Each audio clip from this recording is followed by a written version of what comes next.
waktuji 13 yoni ton to décollé tareji ko din waktuji 13 joni ha ton to njum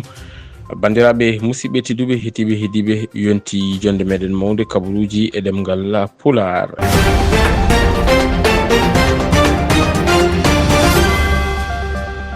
ene jeeya e gardidi kabaruji meɗen ko hesɗi ko yowiti e alhaali yebare mayde ngel cukalel ton to hôpital mo Diourbel ene wayno noon on ɗon sage-femme montunoɗo garde on ɗon ñalawma kam woni ko waɗa suspendre provisoirement ko adi ko loskongo ine joofa gardiɗo groupe avenir communication Madiambal Diagne caggal nde o fawno jungo ton to leydi France ñalawma hanki o caggal on ɗon audition kanko Madiambal Diagne o ɗaccitama kono de e wiide yoga e jaydiji ɗo e nder leydi Sénégal o woni ko e sous contrôle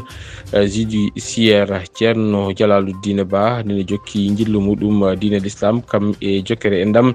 e nder leydi Sénégal omo tawe toon to falde Podor ko toon ni woni ɗo waali ɗo wuro lamorgo falde nde ma en ketto hen cimtol ngol ɗaha Moussa Ba kabaruji caggal leydi manaw en to leydi Mauritanie to leydi Côte d'Ivoire e to leydi Cameroun kabaruji coftal ɓalli ko ɗum woni ko uddata jonde meɗen kabaruji bandiraɓe musidɓe tedduɓe so tawi on cabbima ɗum ɗo e ko wona ɗum kala nena e nder kabaruji ɗi joni joni piren pacciren.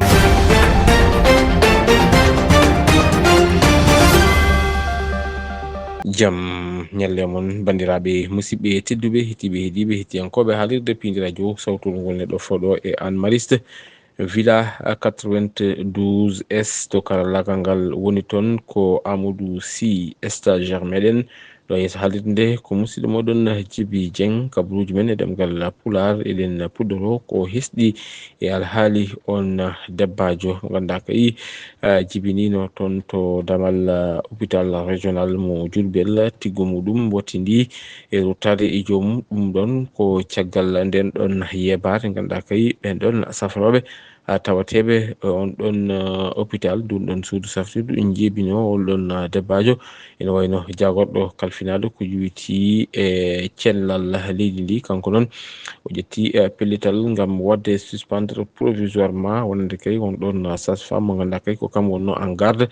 e on ɗon jamma mo on ɗon jeeye waɗi hollitama noon caggal ande jagorɗo o yamirno nde losko udditte gam ande holno gueɗe ɗe jaari no woni tan noon on ɗon gonɗon lesko noon halfina ɗum ko ɓe ganduɗa kamɓe goni commissariat central mo Diourbel taw noon ɗum waɗata ko e dow o jimadi omo ganduɗa ko woni procureur mo région mo Diourbel ko siftinde noon on ɗon jeeye waɗi ko ñande aljuma 17 nduɗo lewru ndu gonɗen saga waktuji nogas e goho fayi waktuji nogas e ɗiɗi pawɗi hojommaji 30 ko on ɗon debbajo jinnoɗo heɓtade woni gonnoɗo e ngati were addano toon to hôpital régional mo Diourbel e on ɗon saaha mo sohluno assistance o yeeba hande o jibini caggal muɗum noon ngel ɗon ɓinguel wattidi ruttade e joomum ɗum noon e jibinino haalullaji mawɗi ɗo ete nder leydi ndi ha joni ko ɗum woni ko yardate ataya en woni tan noon goto e jeeyaɓe e famille walla mbiyen goto e koreji makko kanko on ɗon debbajo o lawɗini wonande kay nden ɗon yebare e nde yeebi ɓe ganduɗa ko kañumen goni haralleɓe to banggue safaro e yeeso ɓe ganduɗa kañumen goni enquêteur en ɓe hollitini wonande kay ɓen ɗon gaari e on ɗon debbajo ko caggal nde jibini ha gasi e cukalel ngel hawri e ladial gonnoɗo ɗo ete hoorejo leydi Sénégal Macky Sall e nden deftere nde o windi Afrique cœur kanko noon warti e ɗin ɗon bonandeji ɗi ganduɗa kay mbaɗino ha tengti ɗin seppoji bannude hitande ujunnaje 2021 jaggi hitande ujunnaje 2024 kanko Macky Sall o joofi e peɗelli ko ɓen wonnoɓe ɗo ete e lundogo soko yoga e mabɓe wonno darna mumen tan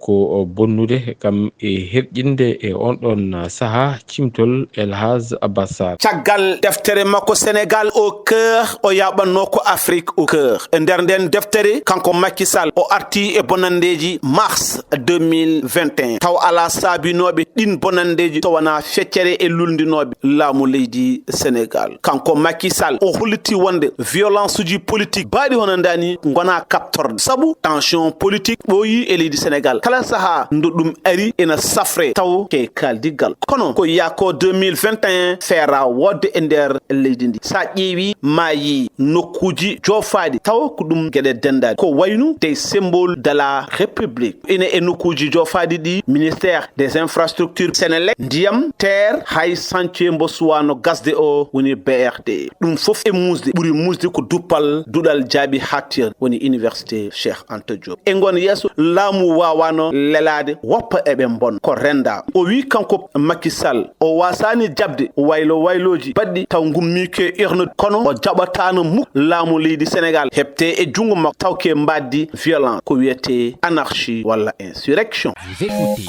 Pindi Radio. Kalen e ko yuti alhaali Madiambal Diagne directeur général groupe Avenir Communication ɗon to tawate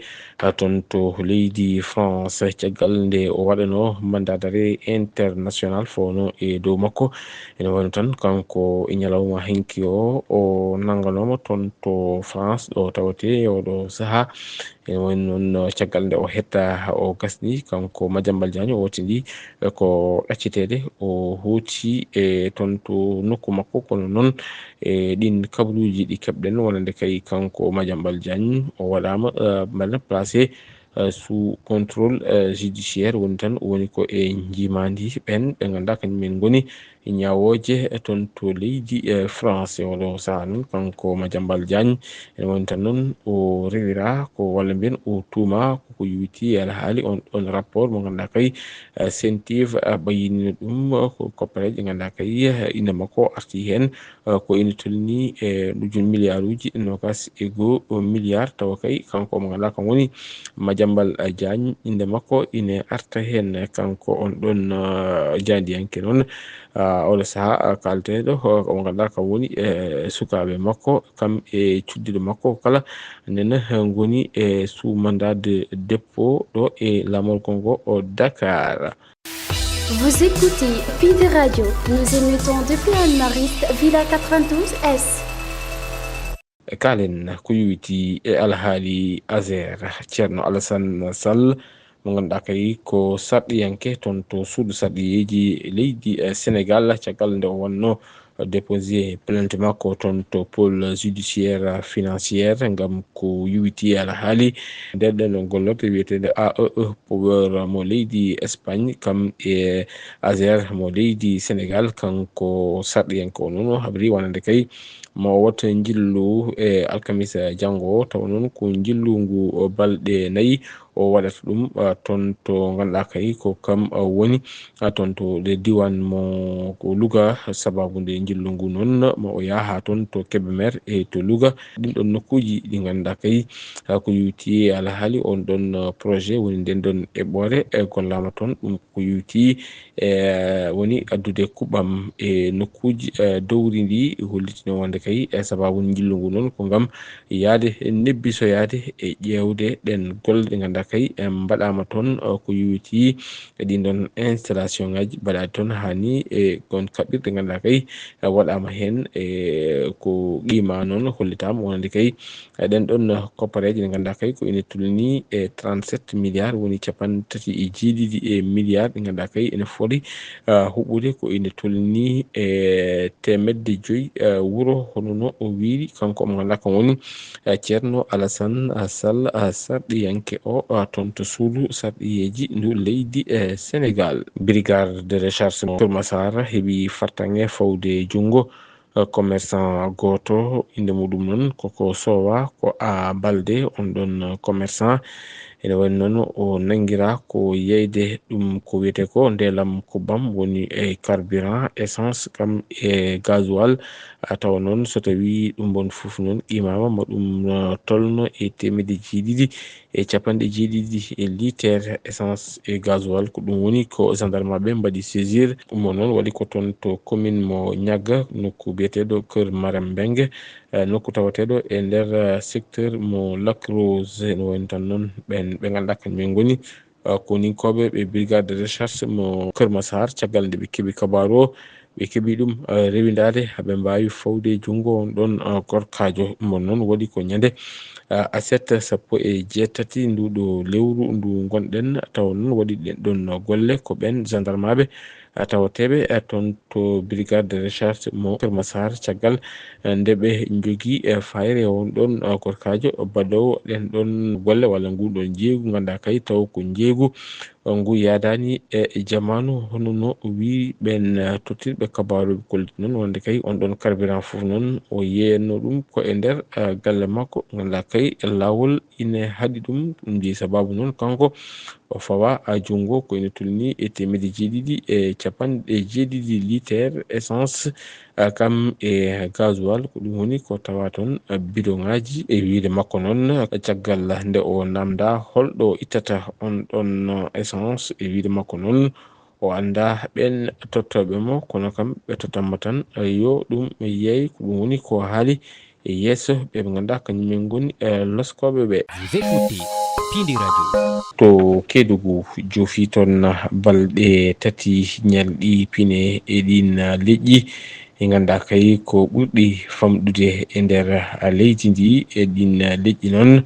ɓe juɓinino toon balɗe tati taw ko pine ɓamtude kam e ƴellidde fina tawa mabɓe. Cérémonie de clôture woni ñalawma guddugol ngol ɗon waɗi ko toon to école Bakary Dansokho e yeeso gardugol mo ganduɗa kam woni maire de la commune mo Kédougou Ousmane Silla wonnino fartange wonande ɗin leƴƴi ngam yiltodirde ko noonne kadi e hollirde fina tawa muɗumen cimtol Alassane Seydou Fall musidɗo men joɗiniɗen toon to diwan mo Kédougou. Gasi ha laaɓi baltata ɗe ganduɗa ko leƴƴi ɓurɗi famɗude doole gonɗo e nder sumo Kédougou jiɓɓinno ɗum ngam mawninde aada cosanu men ɗin goni basari beti koñaji e jalunga leƴƴi keddiɗi kadi gaari ngam wallude ɓe haaɓe mbawa yuɓɓinde gueɗe mabɓe ɗen no hannirta ni kollidi kañumen kadi ma daaro lang pour kañumen kadi ha mbawa janggo jaam darade pour aada mumen wasa majjude. Abbas Diallo ɓurɗo andirede Abbas Nacca kañum arnugo inde leñol fulɓe. sa yi ɗum ɗo fo renindinama andingol yimɓe ɓen wigol min komi ɗum ɗo min komi ɗum ɗo ko honno andinayma ɗum ɗo ko sa addi a yaltini cosanni ma on yimɓe ɓe yii masque ko adduɗa e banggal adama e cosan ma ko ɗo ɓe andi tan gol ɗo leñol ko ɗum ɗon gol ɗo leñol ko ɗum ɗo kono ɗum e waade noon ko ɓeende joguiti e cosani mum kono haɗani rendude men kadi min yewta men ɓeydodira pour mi si min fotti mi wawa fijude min jala pour mi wawa wadde sukaɓe sensibilisation ha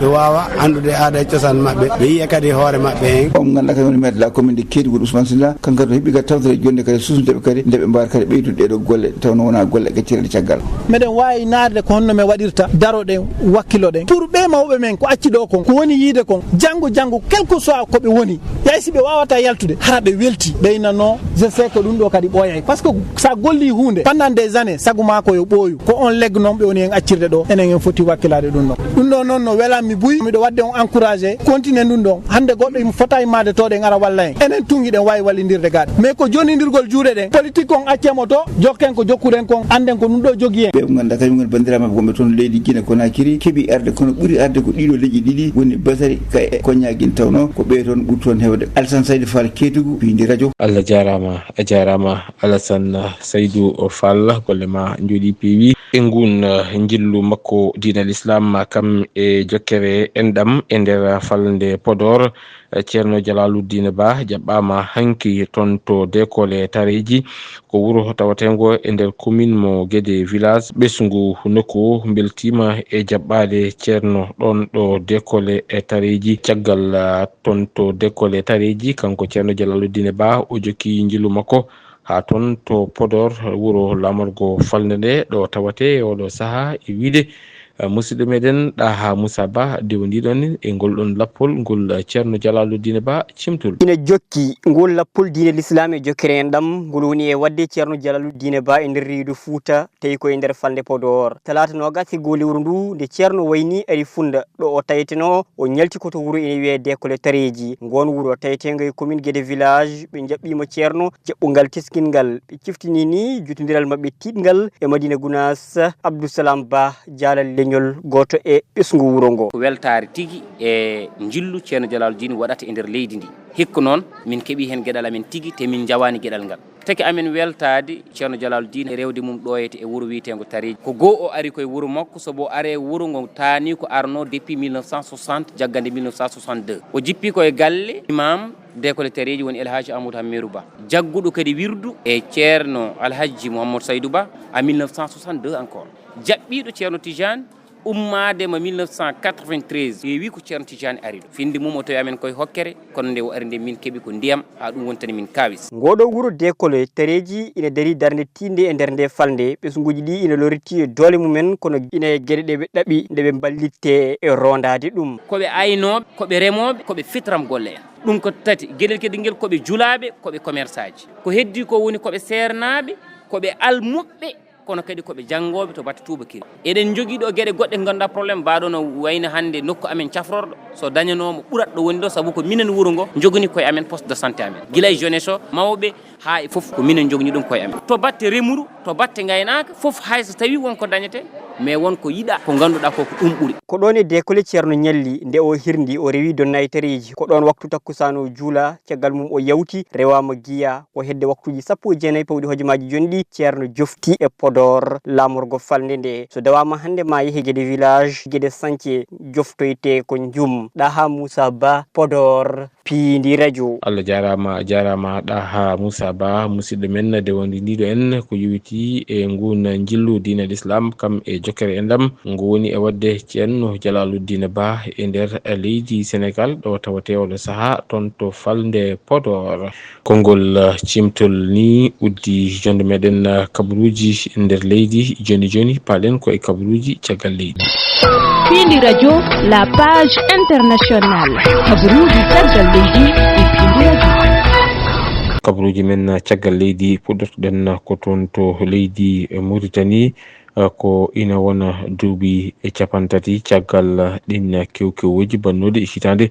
ujunere temedde jeenayyi e capanɗe jeetati e jeenayyi jaggi hitande ujunere temedde jeenayyi e capanɗe jeenayyi e goho laamu leydi Mauritanie gaddima hokkude waranaɓe ɓe ndamorde hayso tawi ndin ndamordi ɓooyi haalede ina waɗi e nanodiral laamu ngu eɓɓi ko ina tolni e 22 milliard taw kopareji uguya cimtol Oumar Elhadji Thiam musidɗo men joɗaniɗen toon to leydi Mauritanie caktugol ndamurdi wonande waranaɓe kewuji capanɗe jeetato e jeenayyi capanɗe jeenayyi e goho ko jaɓɓal fewde keptirgol oɗo musiba kono ɗum jibini jibru e mettere mawde e nder jogue e pelle waranaɓe ɓe Maymouna Alpha Sy o radio fedde rewɓe hesniɓe e alitimeɓe Mauritanie holliti ko ɓuri tengtude ko wona kalis kono ñawore nonɗude watte e dow ɗi wargoji yo enquête indépendante waɗe foof leera warɓe ɓe nanɗo eɓe gaddi ɗumen ɓe jaɓata ñaawe par ce que ko kamɓe mbari on ko idi kalis min mbiɗen ɗo jooɗi ha joni mi anda joom gallam to ɗum cohlani kalis min cohli ko gonga o min cohli ko ñawore nde soɓe cikki noon soɓe kokki kalis tan ɗum ɗo ene deƴƴo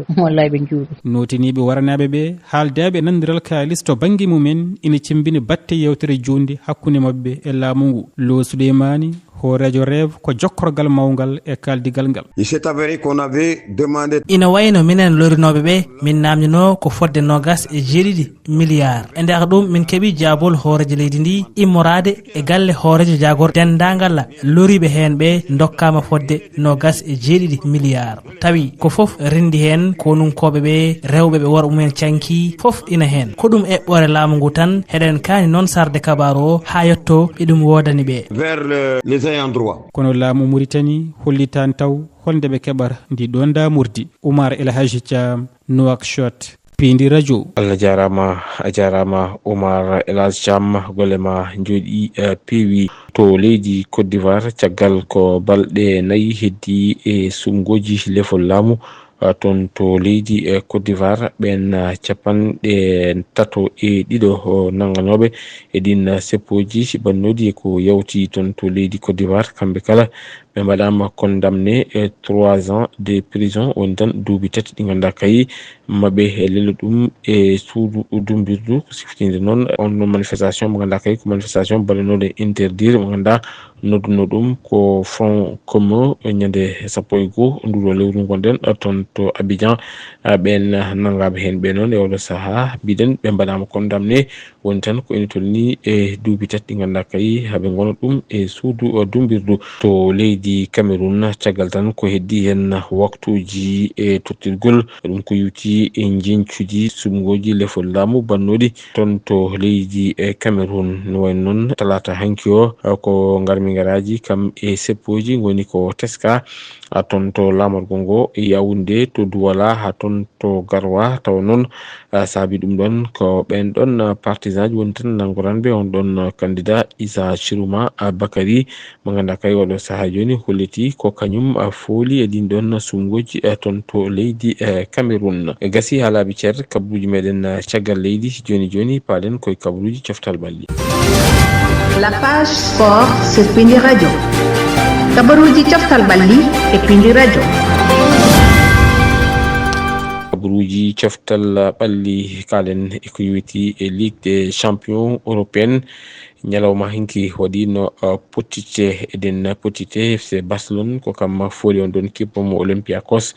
loggi jeegom e gotel Paris Saint-Germain ko kam yano jillu ton to Bayern Leverkusen ko Paris noon fooliɓe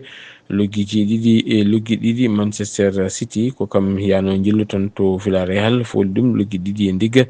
Inter de Milan ko kam yano jillu ton to Union Sainte-Gilloise ko ɓe ganduɗa kañumen goni Inter de Milan fooliɓe loggi nayyi e ndigga ɓe ganduɗa kañumen FC Copenhague koko fiya e nder dengal mum taw fi ɗum ko Dortmund loggi nayyi e loggi ɗiɗi Arsenal ko kam yaɓɓino ɗon kippo biyeteɗo Atlético de Madrid ko Arsenal fooliɓe loggi nayyi e ndigga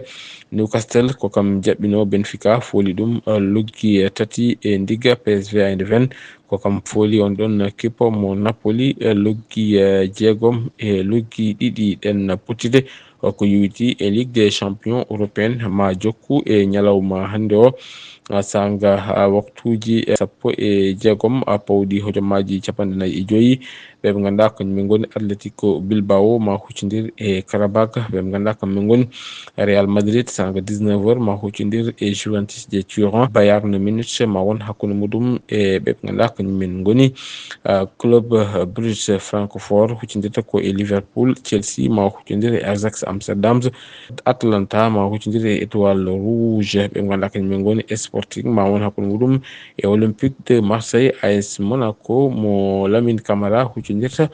ko e Tottenham mo Pape Matar Sarr bandiraɓe musidɓe tedduɓe heetiɓe heeɗiɓe heetiyankoɓe haalirde Pindi Radio gasi ha laabi ceer ko ɗum ɗon komin kebno rubnidade kabaruji meɗen nder e caggal leydi kam e kabaruji coftal ɓalli en jetti en jarni dendagal wonnoɓe hen juuɗe men ha kabaruji mbawi latade ko noon jettirɗen rédaction mo Pindi Radio en jetti Amadou Sy stagiaire meɗen gonɗen to karallagal ngal en jetti dendagal kalirɗe cengodirɗe meɗen aadi meɗen e kabaruji wonata ko janggo soko gona haaji ɗo e nden min ɓe on jokke ɗoftade kam rewdade programme uji ɗi Pindi Radio Allah jarama on jarama.